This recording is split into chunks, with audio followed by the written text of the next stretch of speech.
Welcome, everyone. This is our Summer Power Hour with the Central Texas Health and Wellbeing Network, supported by Heal Alliance. And this is our last session.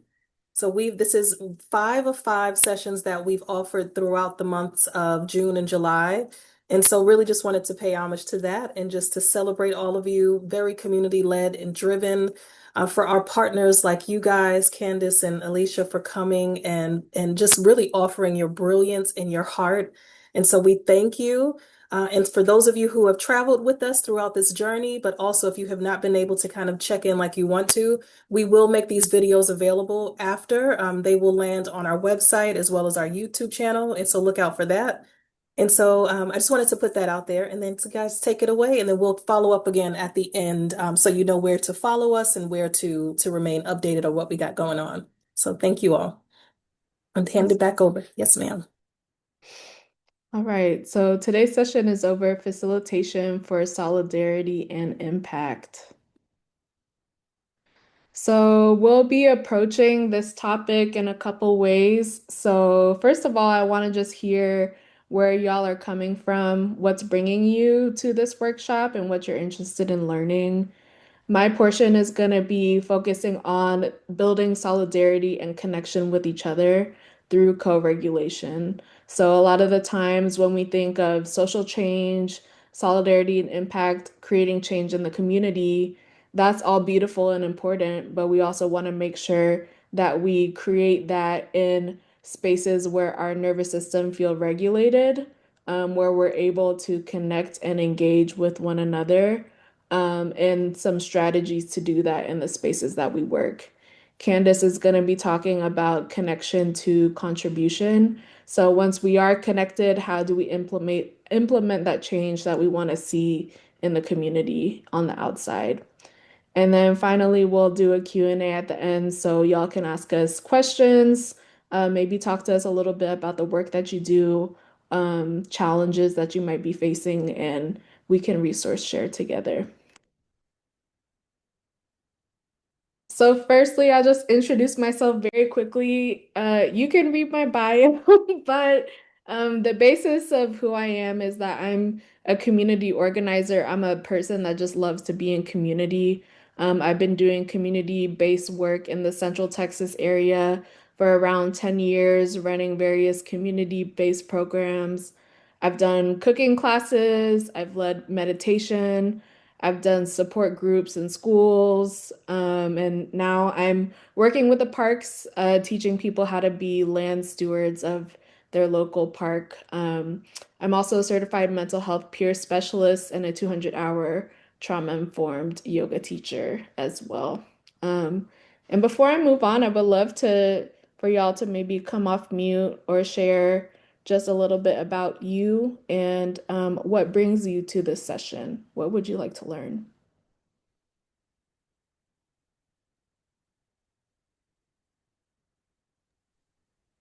Hey everyone, I am Trisha Silva.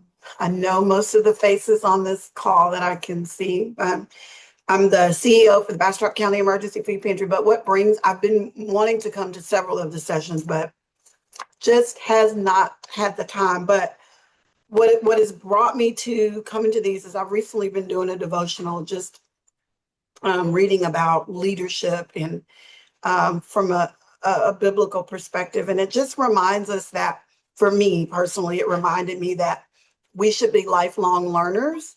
And so even though we may have been doing something for a very, very long time, there's still plenty of opportunity for us to come to the table with our cup empty so that it can be filled by new information that will help us to grow and strengthen in the things that we desire to do. So I'm just here to learn. That's beautiful. Thank you.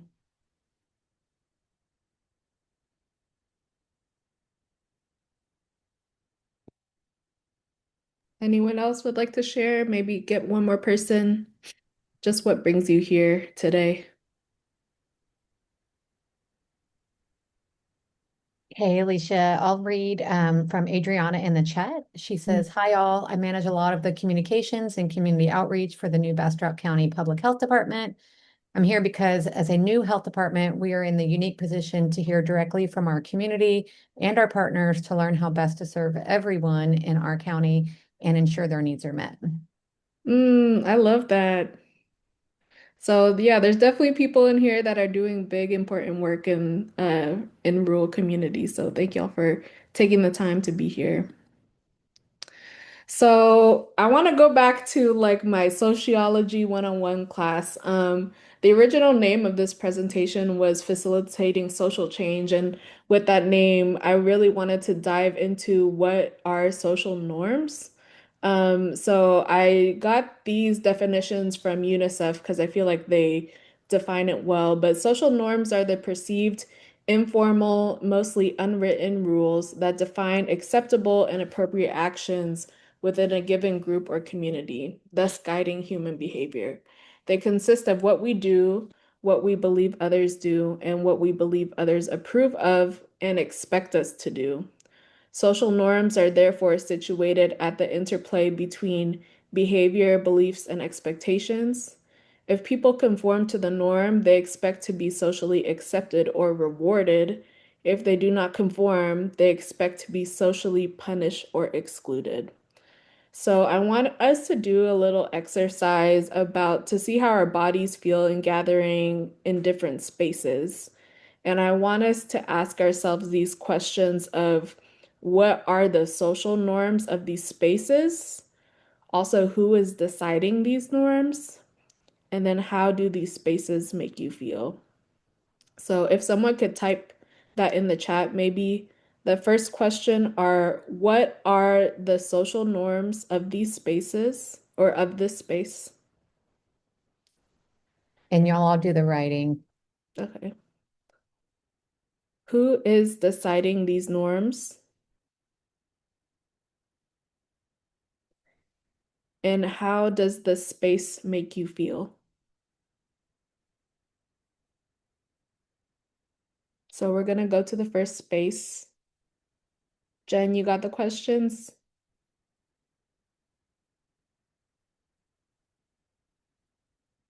Okay. Yes, I'm fixing my typos. And I got it. Sorry about that. I wasn't off mute. I got you. Okay, so this first space. So I'll invite y'all to come off mute, or if you can read from the chat too. What are the social norms of the space? Who is deciding these norms? How does the space make you feel?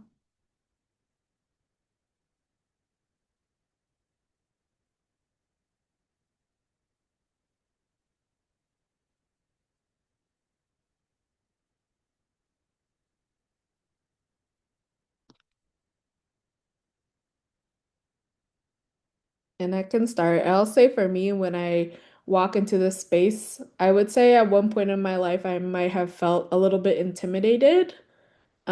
I feel like now when I walk into a space like this, I feel a little bit more empowered. But I do feel the space feels very serious, and there's maybe a certain expectation of dress, or a certain expectation of how you speak in a space like this. I would love to hear from others. In the chat, we have looks formal, high pressure to perform, serious and formal, professional setting, work oriented, dressed professionally in quotes, polished hair, dominant culture centric, definitely formal. Formal, the quote manager at the head of the table feels like it needs me to perform in quotes in this setting and prove myself. Norms are decided by quote corporate America in this setting. Yeah. So there's some really specific stuff in there too, like polished hair, the pressures of high performing. And I just invite us to think about who is deciding what these norms are. And are these norms some things that we've maybe internalized from narratives that we've received or feedback that we've received? And do we need to conform to what these norms are? So we'll go to the second space. So again, same question. What are the social norms of the space? And how does the space make you feel?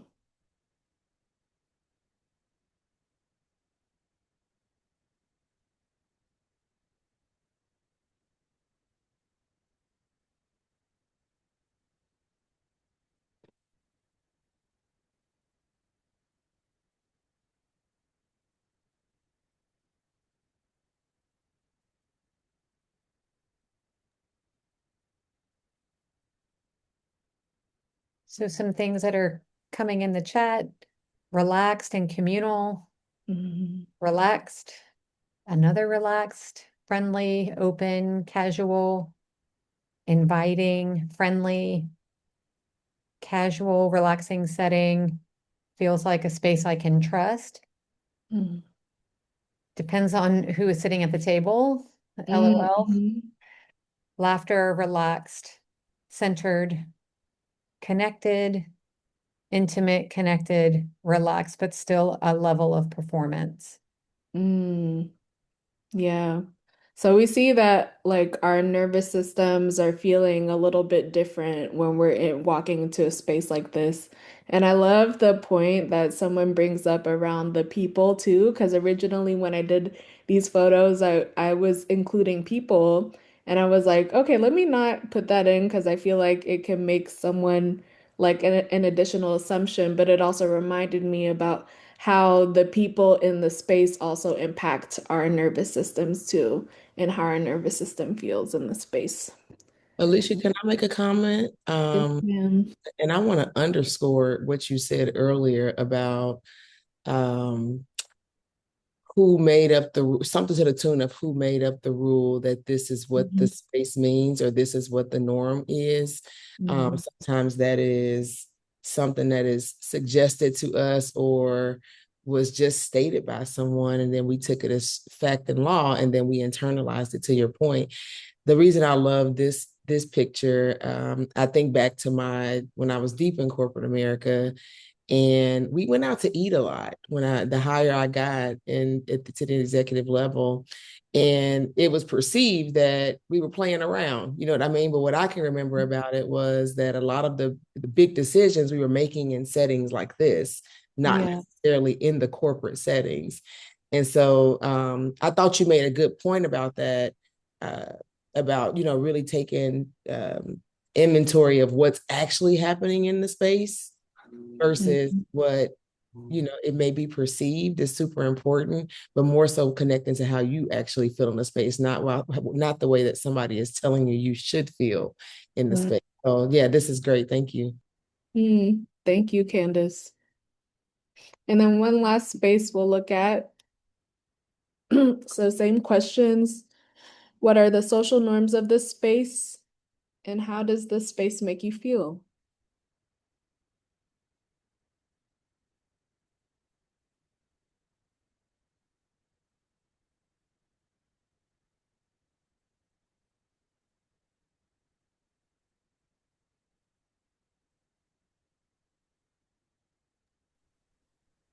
From the chat, open seems like a space where sharing is encouraged.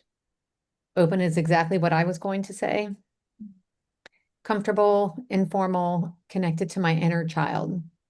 Yeah, I do resonate with that. I feel some type of aspect of play, like I could see a bunch of kids being around here and maybe feeling like a bit of a kid, like gathering in a circle like this. I feel like we used to gather in a lot more circles as children. But yeah, there's this openness. I feel like there's this pressure that's relieved, and it's a feeling that feels very different from the first picture that we saw, right? So I really ask these questions because when we're doing work with people in the community, the way that we are in spaces impacts our nervous system, or I should say the gathering spaces that we choose impact our nervous systems and also the nervous systems of the people that we serve.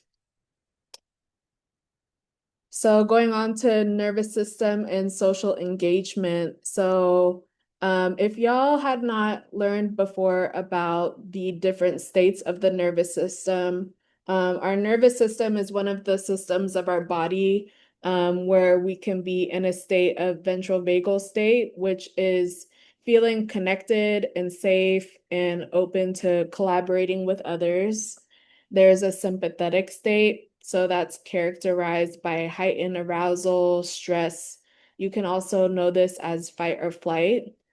And there's also dorsal vagal state. So that's the feeling of shutdown, dissociation. Maybe you feel very withdrawn from others.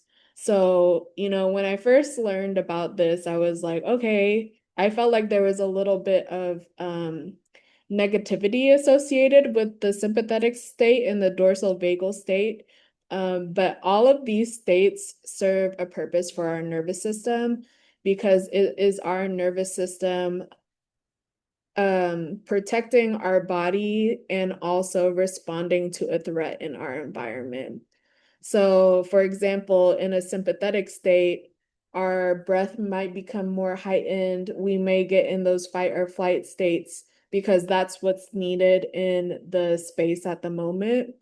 Dorsal vagal state, that state of withdrawal, might be necessary because of, you've done the fighting, you've done the speaking up, all of those things, and your body needs to withdraw to reserve your energy.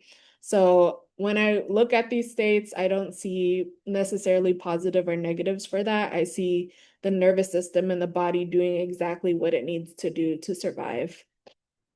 There's this beautiful book called My Grandmother's Hands, Racialized Trauma and the Mending of Our Bodies, written by Resmaa Menakem. And he talks about how racialized bodies have really our nervous systems have been impacted by historical trauma, but he doesn't talk about exclusively just people of color, but how it's also impacted the white body and the police body, and how our nervous systems are so shaped by the environment around us. So I wanted to read this quote from his book. He says, "When we heal and we make more room for growth in our nervous systems, we have a better chance of spreading our emotional health to our descendants via healthy DNA expression. In contrast, when we don't address our trauma, we may pass it on to future generations, along with our fear, constriction, and dirty pain." And when I read dirty pain, I kind of read it as a pain associated with shame. So I just invite y'all to think about, how does your nervous system impact your ability to learn, listen, and work effectively with others? And even thinking about clients or the people that we work with, how does their nervous system impact their ability to learn, listen, and work effectively with others? Another question is, what impacts the nervous system? So thinking of external factors, what impacts the nervous system of the people that we work with, especially those experiencing historical trauma?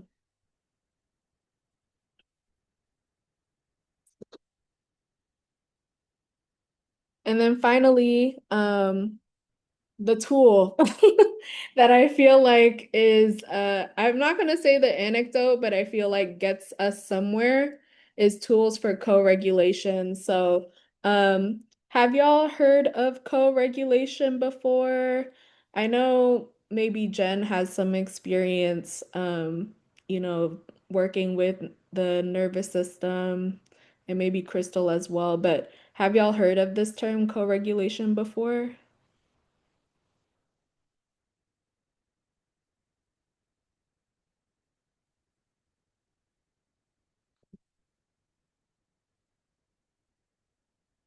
Okay, I'm not sure I can't see the chat, but I'll assume that maybe some people, well, I'll assume that we have not, but co-regulation is really just a strategy for regulating nervous systems in the room. And that really starts with yourself. So whenever we're meeting or gathering with people, let's say we're meeting with someone, they're coming in, maybe they're in a sympathetic state, they have like heightened arousal. You can tell that their nervous system is really dysregulated. The ways that I might be able to tell that is, I mean, you feel it in yourself, in your body, but it could be darting eyes, it could be walking around, not being able to sit still, feeling maybe not seen, not heard, maybe there's some anger. And these are some tools to, instead of focusing on the agenda or the goal that we have today, taking some time to just co-regulate together. So some strategies that I've used were modeling regulation. So I completely believe that Co-regulation starts with yourself. So if your nervous system is not regulated, you can't expect the other nervous systems in the room to be regulated as well. So there are questions as a facilitator that I have to ask myself before I go into spaces, which is, do you feel regulated? I have to practice honesty with myself and my body. Am I currently in a space to facilitate and hold space for others? And I'll be honest too, I've had like situations in the past where there's this pressure to perform, pressure to show up, and I've showed up in spaces, where I'm facilitating, and I knew coming in that my nervous system felt a little bit off. And, I feel like for a lot of us, we're just like, okay, let's just push through, let's just get it done. And at the end of the lesson, I'm like, okay, like it went okay, but it didn't really go how I wanted it to go. And a lot of the time was that I wasn't asking myself for consent and I wasn't practicing honesty with myself that, uh, to take the time to regulate my nervous system before I stepped into a space of facilitation. I always offer grounding and breathing. So some practices are straw breath. So straw breath is just breathing in through your nose and creating pursed lips to breathe out through your mouth. Belly breathing. So a lot of the times when we breathe, especially if you're in an aroused space, your breath is going to stay in the upper area of your chest. And often we don't use our full diaphragm to breathe. So belly breathing is great for that. And also alternate nostril breathing. So that's taking one nostril, breathing in through your nose. Close the other nostril, breathe out.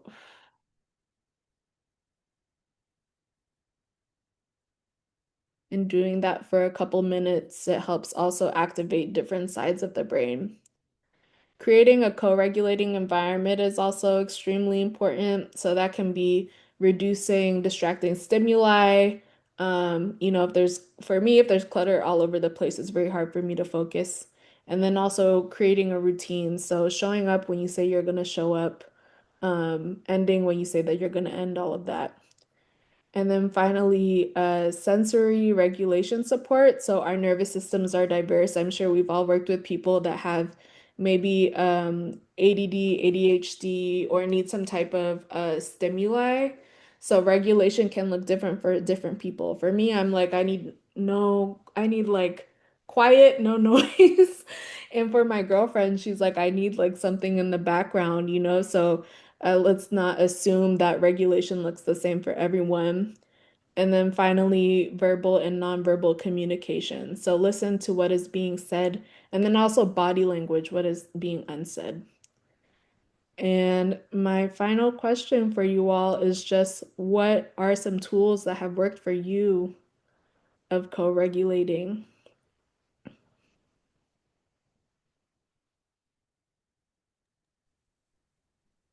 I'm a big fan of moving together, Mm-hmm. whatever that looks like, just standing up out of your chair. Mm-hmm.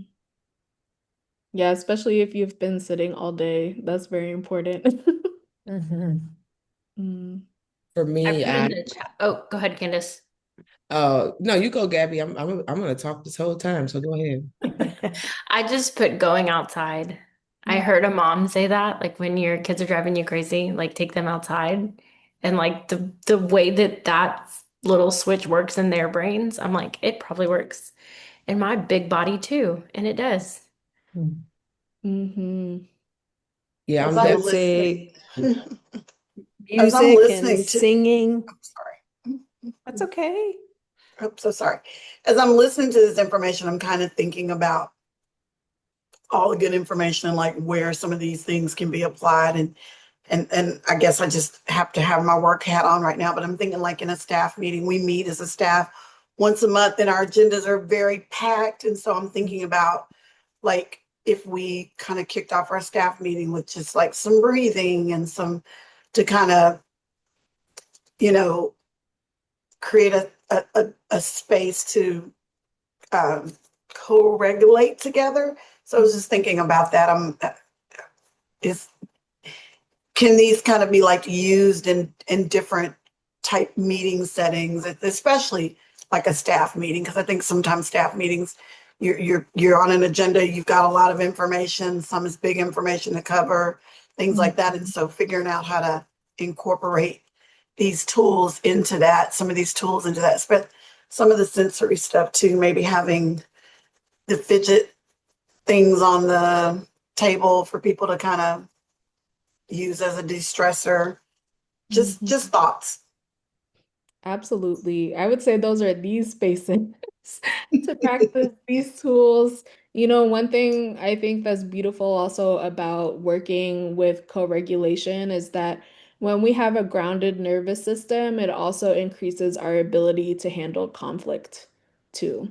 So, you know, you just never know what people are going through, and when they're in a meeting, just what they're walking into the room with. Like they could have lost someone earlier that day. They could be, you know, experiencing hunger. They could be having financial issues. There's so many things that are impacting people's ability to connect, and taking the time to regulate, not saying that this solves anything, everything, but can help us when those conflicts do arise, when we gather together to create space for that.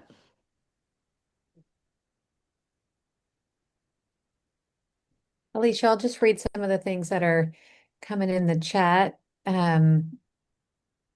Belly breathing, holding hands while breathing, humming, go for a walk around our building,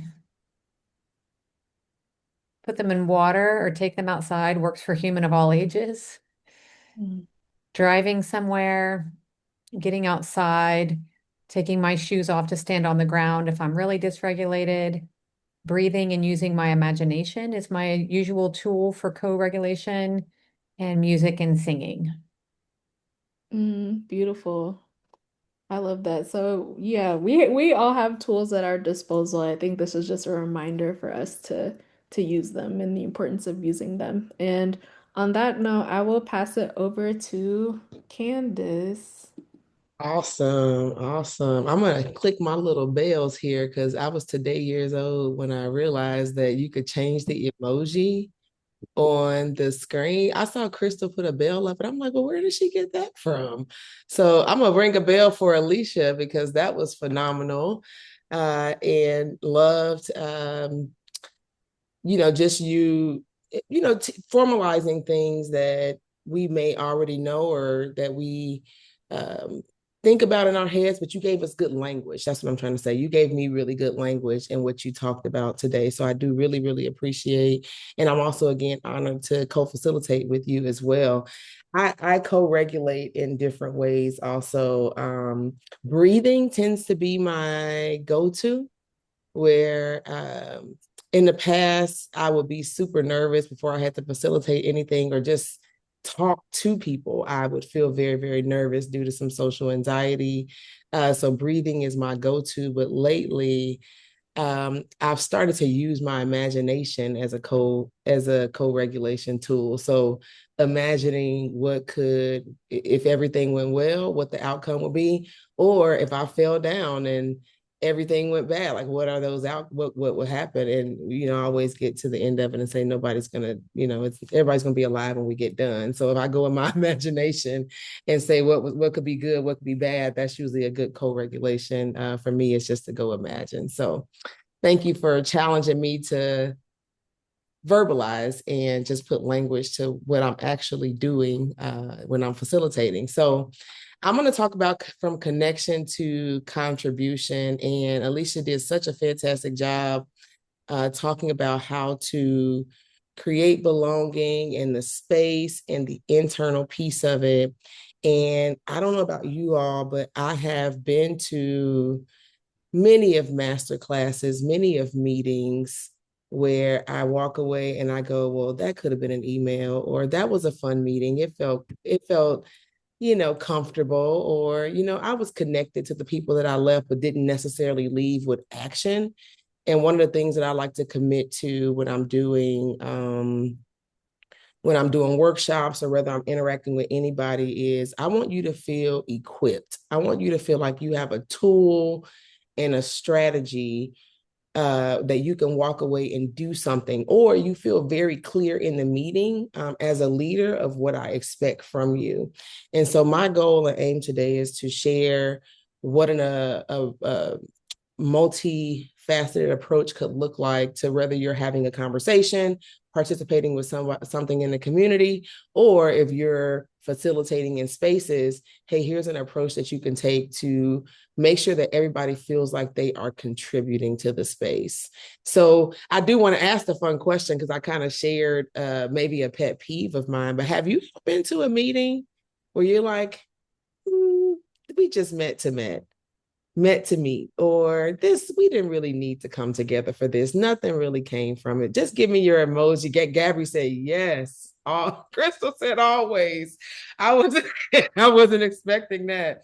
Yes. How does that make you feel when you go to that meeting and you realize that I just took 30 minutes of my time and I don't feel like I'm necessarily equipped to make a difference in my business, my life, the community, the lives of others? How does that make you feel? Waste of time and energy, waste of resources, annoyed, drains that life force. Adana, offended, especially the older I get, my time is valuable. And I've got a lot of gifts to offer the world. So I want to make sure that it's being used wisely. Trisha, I saw you came off mute. Yeah, I have a saying, and I've said it many times, is I need to meet to matter. I can't meet to meet. I need to meet to matter. If it doesn't make a difference, then it's probably not the meeting that I want to spend time at. So, yes. I'll put that on a t-shirt, Trisha. Meet to matter, not me to me. Yes. And that's exactly again the space matters, how you feel matters. Now, what are we going to contribute? What are we going to get out of it? How are we going to matter? That's what we'll spend the rest of our time covering. So thank you for that engagement. I promise not to annoy you today.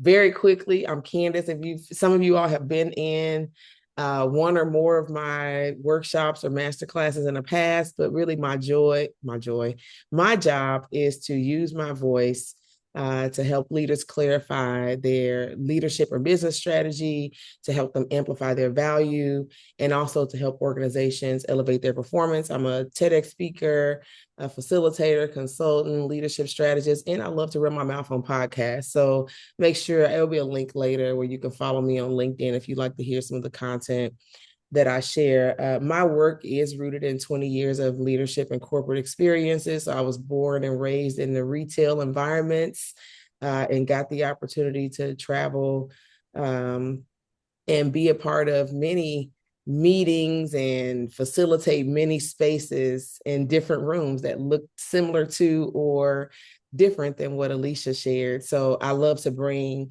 now that I'm out of the corporate space, kind of bring some of my highs, my lows.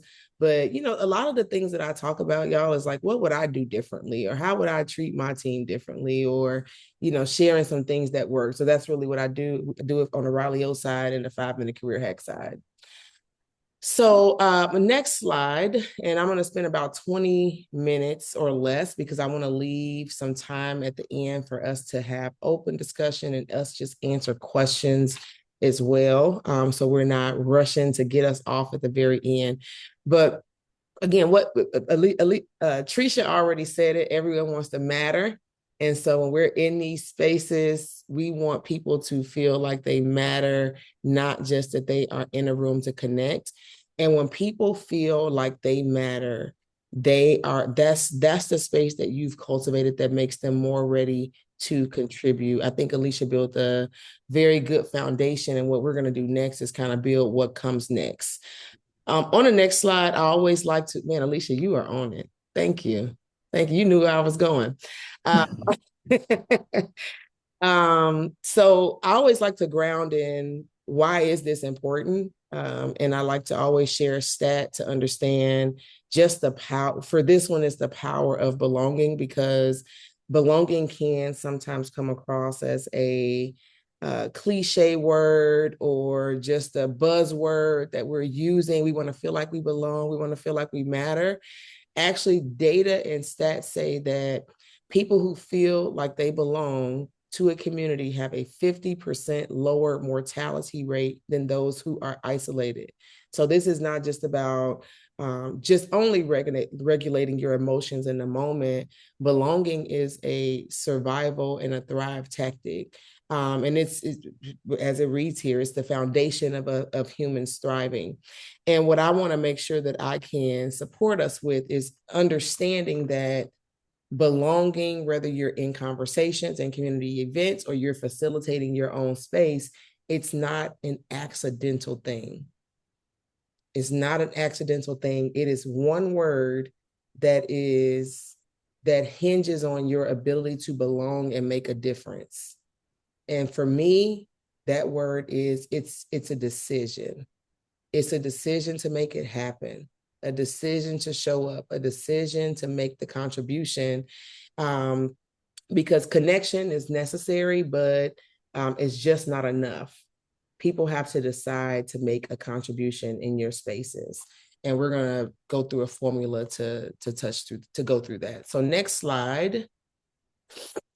I want to talk about a little bit of some differences between that active connection, active solidarity, and belonging, which can sometimes be passive, right?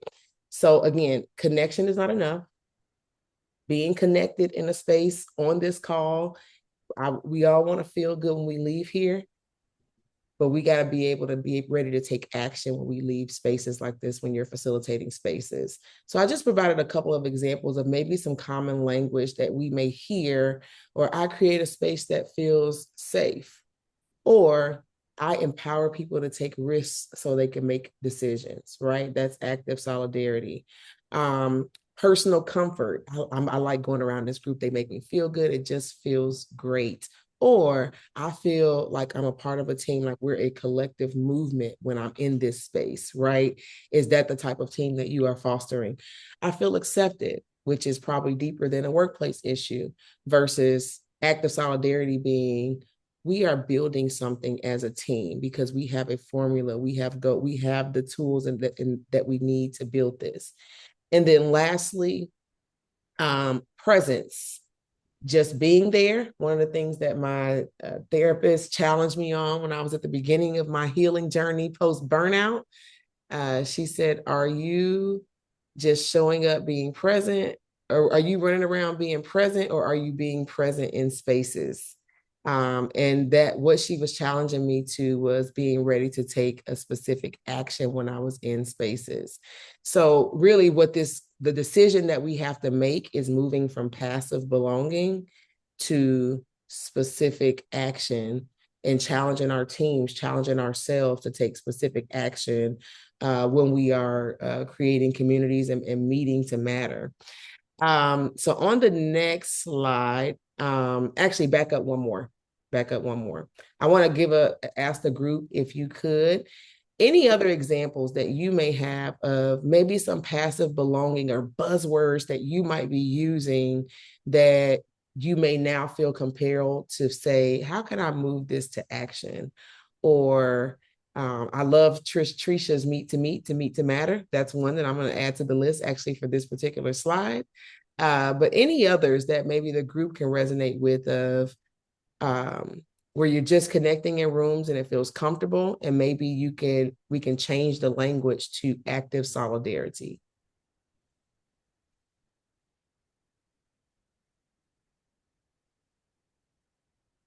And I'm good with you can put it in a chat, or if you want to come off mute, this is a great time.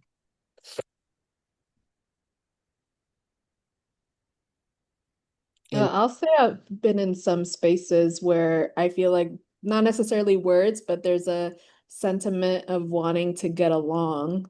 But I noticed that sometimes in those spaces, there's not a lot of growth that's happening. Those uncomfortable conversations aren't happening. We're not moving through conflict. That's good.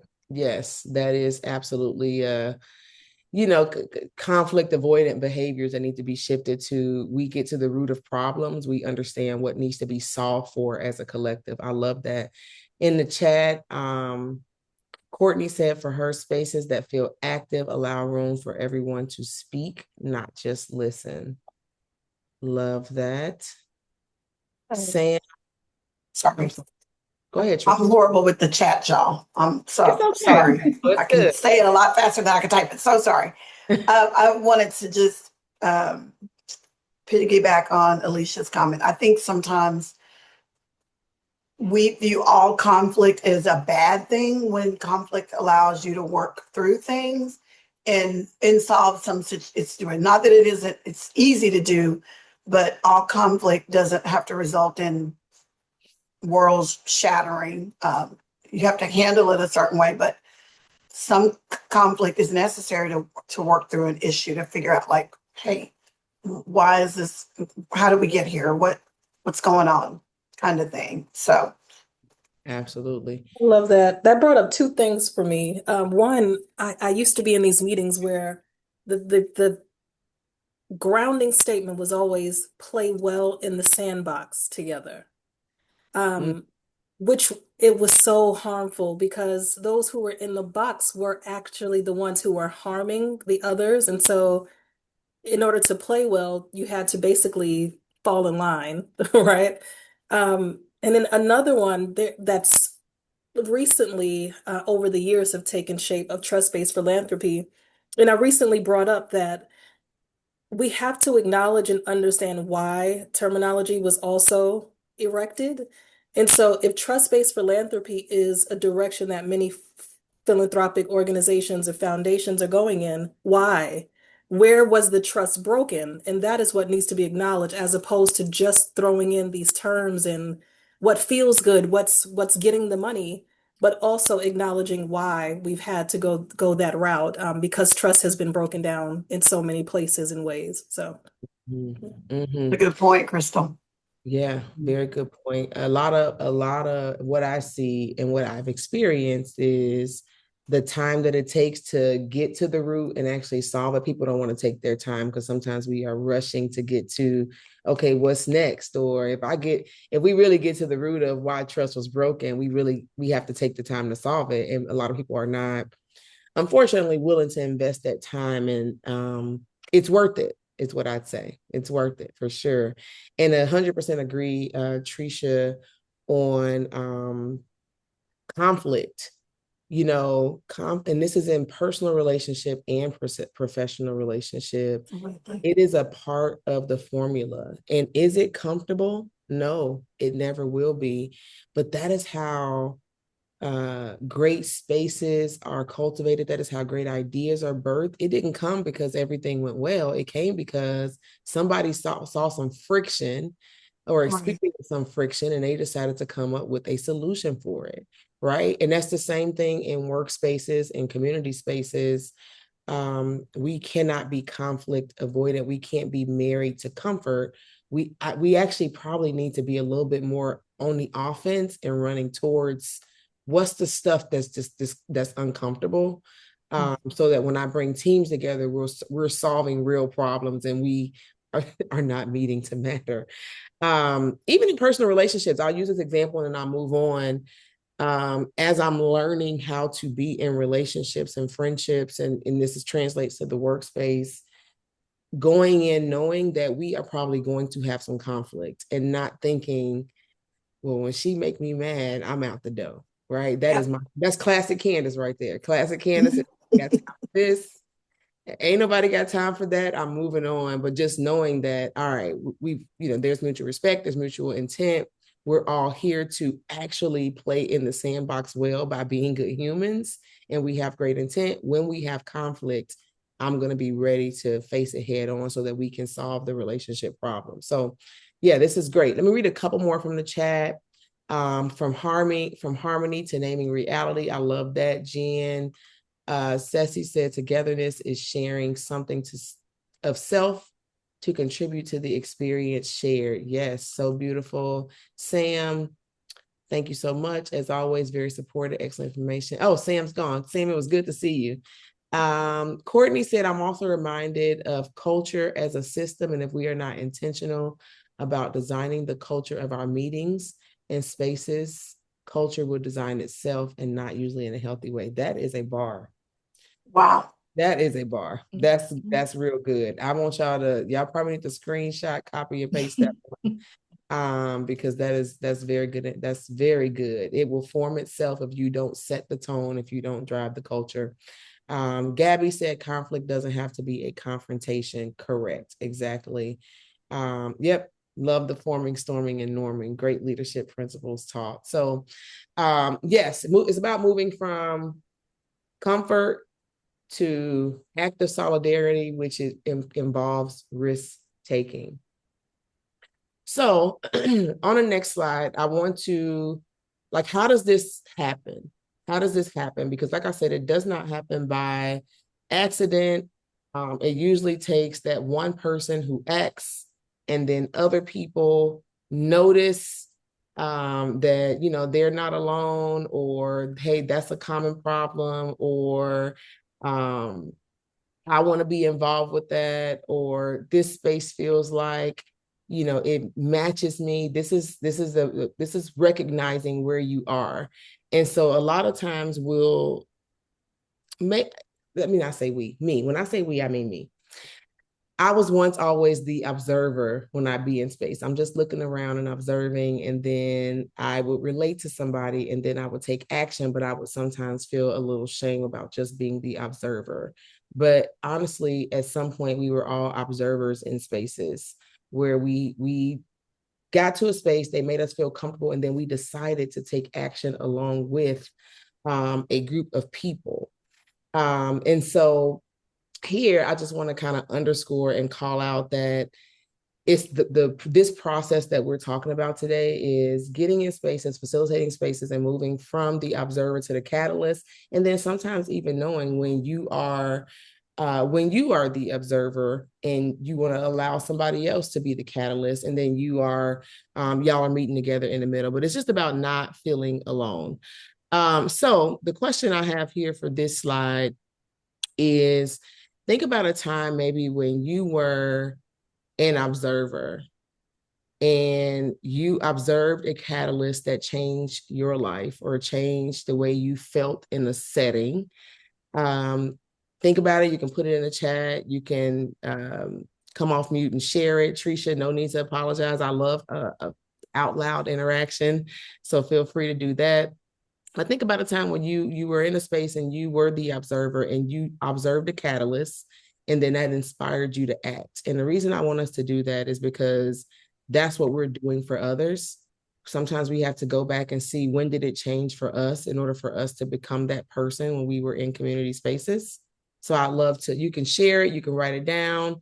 I'm not going to spend a ton of time here on it, or you can put it in the chat, but I want you to just gather that for yourself as we go to the next section of talking about our ripple.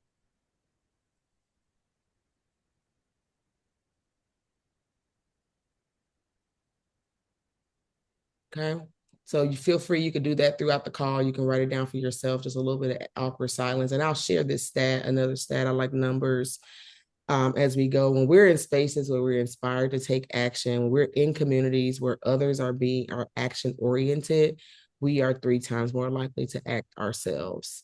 And so just like the person who you just wrote down, who took action and inspired you to be a catalyst, their action invited your action. And then our action invites another person to take action. And it's a ripple. It's a ripple effect that we create in meetings, in communities, in relationships, personally and professionally. And yeah. So gather yours. Just want to make sure you have that. All right.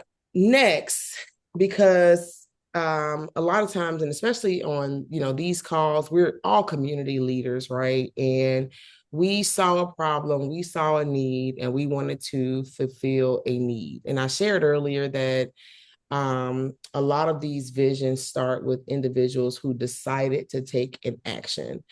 And what I like to do when I am either facilitating or even just speaking, I'm a self accountability person. So I have these desires, like you see on the screen, like safer neighborhoods. I want to feel more connected. I want to cultivate the leadership and the growth of young people. I want to help people get jobs that they can live on.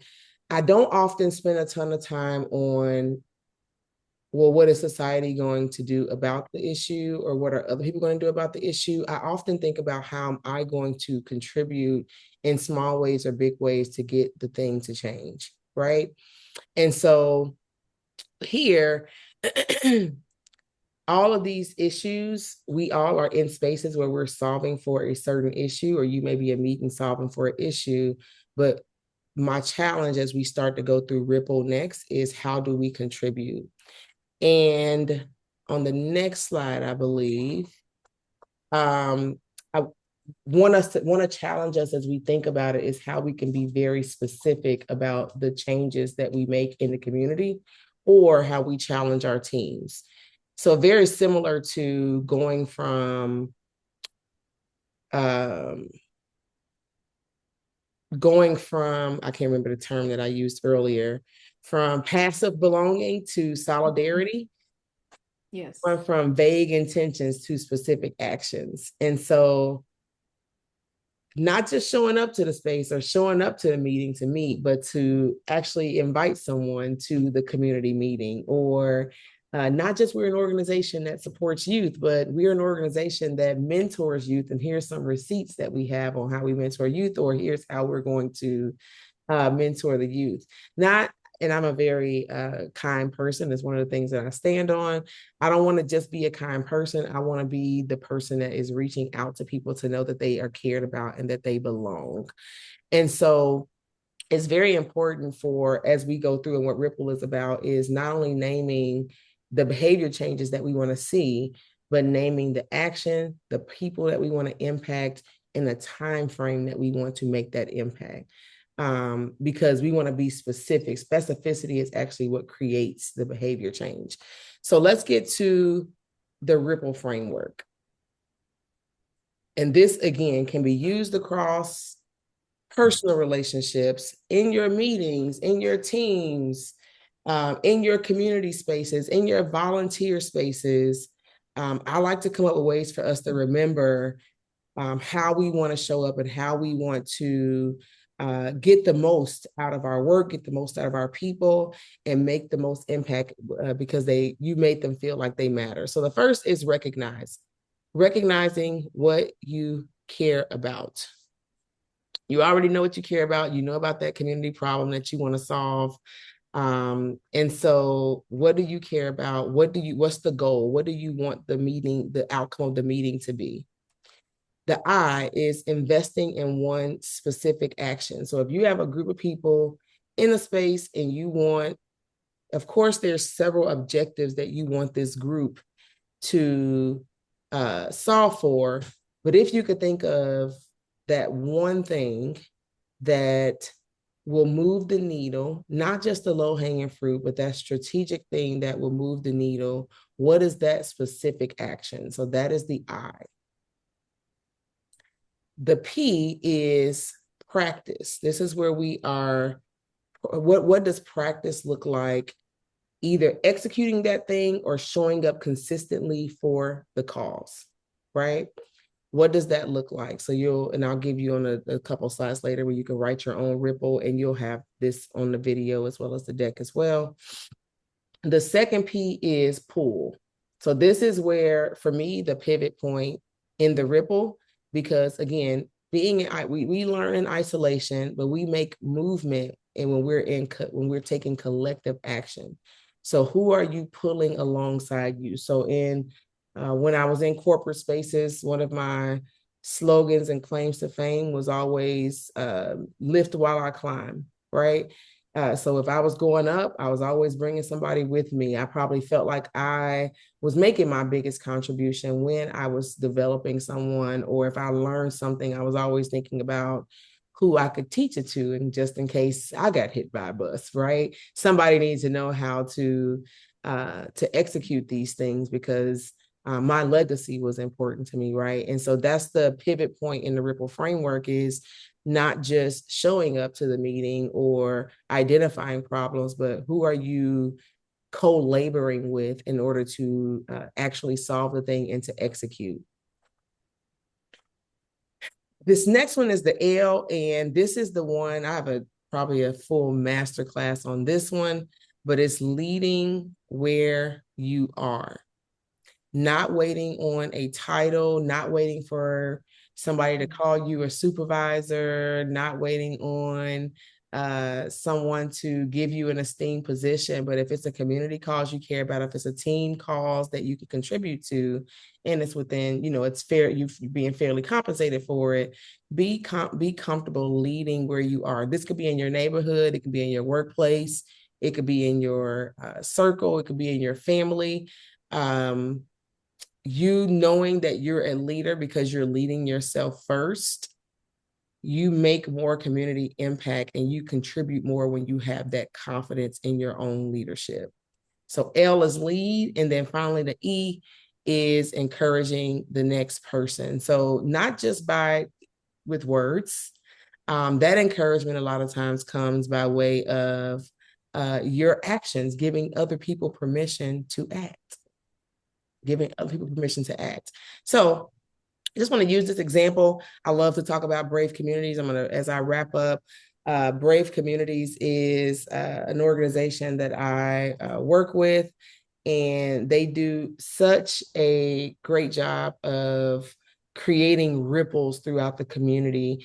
Emmeline, the executive director, she saw an opportunity in the community where she was just coming across a lot of young people who felt isolated. So she said, okay, I'm going to do one event. So that's her one specific action where I'm going to give the youth a place to lead and to belong. She did the gathering. Since then, over 10 years, she's done at least 30 gatherings and has now impacted, gathered other adults who care about the same cause like myself. All I did was I went, I was like, this is cool. Then I started volunteering, and then eventually I became a big part of the movement. And now this organization has now impacted over 400 young people with their programming, all off of the one need, the one thing that she was trying to solve for. And so ripples go across boundaries. Again, organizations, teams, meetings, relationships, individual relationships. A ripple is a pattern that can work in any community. So I'm going to give you tools. I'm going to actually go to the next slide. You can go to the next slide after this because we've already talked about that. I'm going to give you tools where you can take some time and create what you want your ripple to be. Whether, again, you are facilitating, whether you are thinking about, I'm about to make an impact on the next cause in my community, you will take a screenshot of this. You don't have to do it exactly right now because I know we're only got a few minutes and I want to have Q&A, but take a screenshot where you can sit down and really think about, I'm not just showing up just to show up. I'm not just meeting to meet. I want to meet to matter. So this is the framework that you can use for that. And I think we are at the end here. I saw my sis sent me a note that said time check because I get the going. But tell me after you create your ripple, feel free to share it with me so that I can celebrate with you as you continue to make impact in the community as well as facilitate spaces that inspire action. So with that, I'm going back to the Heal team. Okay. And I'm gonna stop sharing if that's okay, just so I can see everybody. Yes. Hey, y'all. So yeah, we wanted to leave some time for questions too. I know we're a little bit over time, but if there's anything that's come up for you in this presentation or y'all came with a specific question or something came up to you, I'd love to hear from you. The comment will be time well spent. Great job. Okay, good. We know it felt purposeful. That was amazing. That was a beautiful way to end this whole series. Thank y'all. this meeting mattered. Great. I've already reached out to my executive director about starting our next staff meeting with some co-regulation. Yeah. Yes, that's So- I actually took action too. I ordered some fidgets, adult fidget toys that I'm going to put in our staff conference room or our conference room so that whenever they're, and definitely some breathing. So yeah. Mm. You That two makes- never disappoint. Thank you. Brilliant. Want to close us out, Jen? Framework. Sure. This has been such a lovely adventure this summer. Just inviting folks along for these hour-long little touch-in with Heal and our broader community. So thank you to everyone who has attended, and thank you to everyone who has offered their brilliance in helping others learn, and more to come in the future. So please stay connected with us. All the social media, you can join our Mighty Networks platform. So we hope to see more and more of you going forward. Thank So you. much. And I'd say I look forward to emails. This whole series was really about network weavers and standing up additional supporters in those in various communities. So if you're interested, you want to kind of get tapped back in, or you would like for us to reach out to you and just partner a little deeper than what we are right now, please send me an email, or if you have anyone's email address, we will connect with all of you, and we appreciate you. All right. Well, have your day back, and we'll see you soon. Thank you. Thank you all. See you Thank you soon. all. Good to see you again.